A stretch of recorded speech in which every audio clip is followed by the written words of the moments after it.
Okay, so I had a family event over the weekend, so I didn't get round to this game.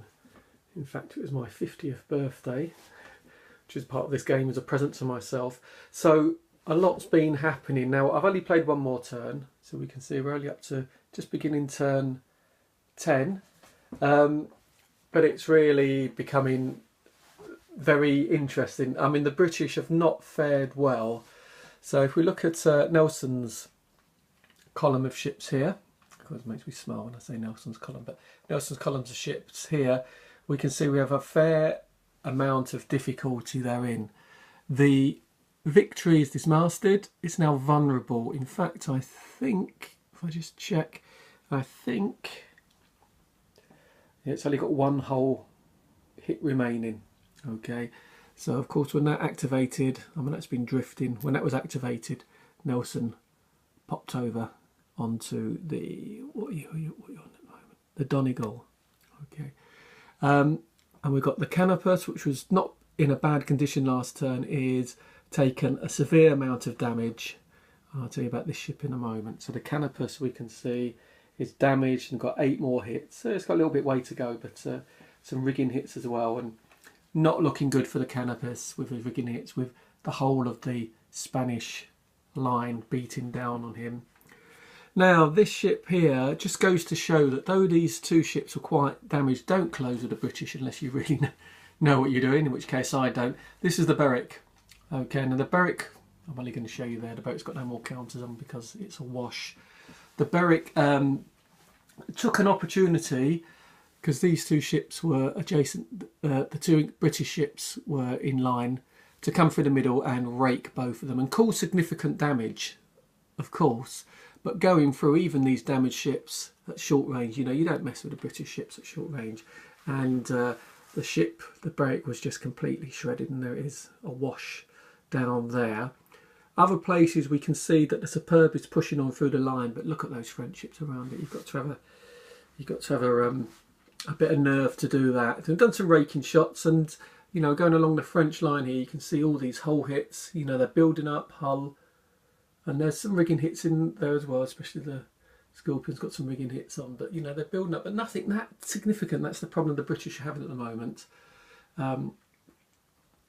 So that's been trying to cut through there. We can see Nelson jump down to here, and there's some broadsides going on, followed up by the Spencer, and coming down here. Now, this ship here, the Tigre, he was out of command, so I had to take a command role because he was over here somewhere.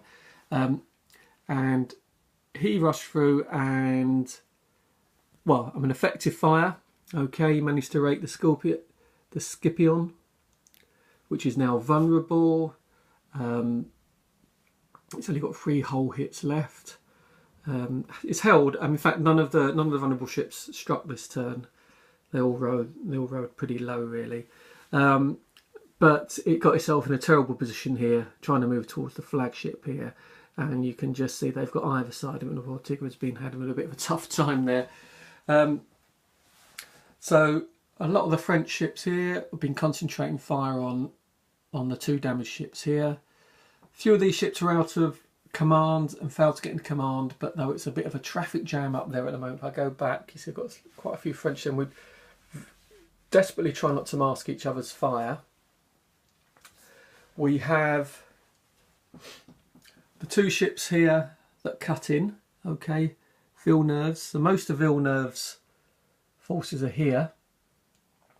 They want to cut through these ships while they weren't damaged, but these 2 ships have come down here and they've had a go at a bit more at the Northumberland, and they can see where the British are going, and at the moment the French and the Spanish are just really concentrating on this division here and giving them a very difficult time. And I think that's going to be, let's get that in focus, can be quite tough for the British there.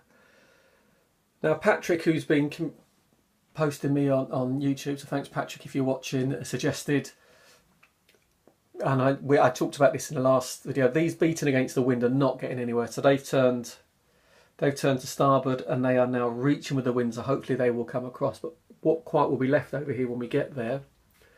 It does leave the Spanish a little bit on their own, but we can see the Belle Isle turned here with famous Cochrane on, and had a bit of a pop at the España, and I think we look at the Spanish ships, they're looking good, but the España, yeah, we've taken one off it, so that's, you know, we're not going to complain about that.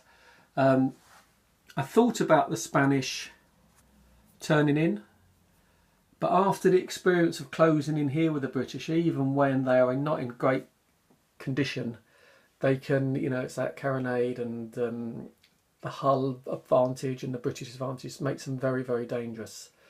So there we go, beginning of turn 10. Like I say, no new ship struck. There's a bit of drifting going on. Bet we see. I mean, what the hope for the British over here is these ships begin to sort of fall over themselves a little bit. Well, the way I control them, that's quite likely. It's one of the reasons why I've kept the Spanish in the line. I can cope with that. I know what I'm doing there. That seems fine. But we've got a little bit more messy control here, and now we've got Nelson as jump ship in the middle here. We can get most of these ships in command.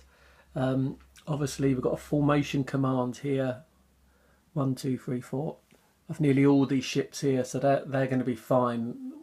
You know, maybe the ship over here, what's that, the Atlas, might have difficulty, but you know, there's going to be a good command structure there for the French as well. So I think at the end of next term to see what the British have left, and I think it's time to cut and run.